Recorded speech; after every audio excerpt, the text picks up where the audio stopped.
பார்த்து வீட்டுல போய் சொல்லிடுவானோ, அதை விட பார்த்துட்டா நம்மளுக்கு நாளைக்கு அவன் முன்னாடி நடக்க முடியாது அப்படின்னு பயந்து பயந்து தலையில துண்டை போட்டுக்கிட்டு போன காலம் அந்த காலம். ஏன்னா இவனாவது பார்த்துட்டான்னா மானத்துக்கு பயந்து மறைஞ்சு போனது அந்த காலம். இப்ப என்ன நடக்குது தெரியுமா? குடிச்சிட்டு வாரவனை பார்த்து குடிக்காத பயந்து ஓடுறேன். ஐயோ இவனால 1008 பிரச்சனை வந்தாலும் வந்துரும்டா, நம்ம எப்படியாவது தலைமறைவா போயிடும்னான்னு குடிக்காத 1-2 குடிச்சவனை பார்த்து பயந்து ஓடுகிற கலியுக காலத்தில் இருக்கிறான்.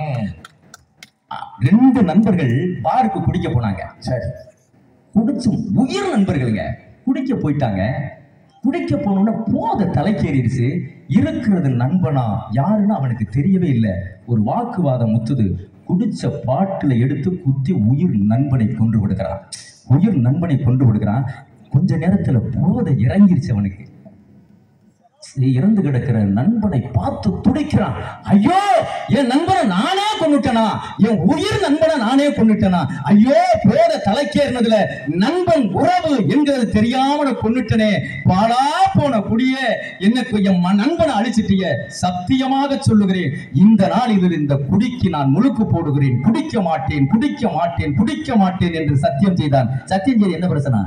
உயிர் நண்பன் வரவில்லையே என்று சொன்னா, போதை வந்துருச்சுன்னா இந்த புத்தி வெளியில போயிருங்க. அத சொன்னது யார் தெரியுமா? அந்த காலத்துல போதை வந்த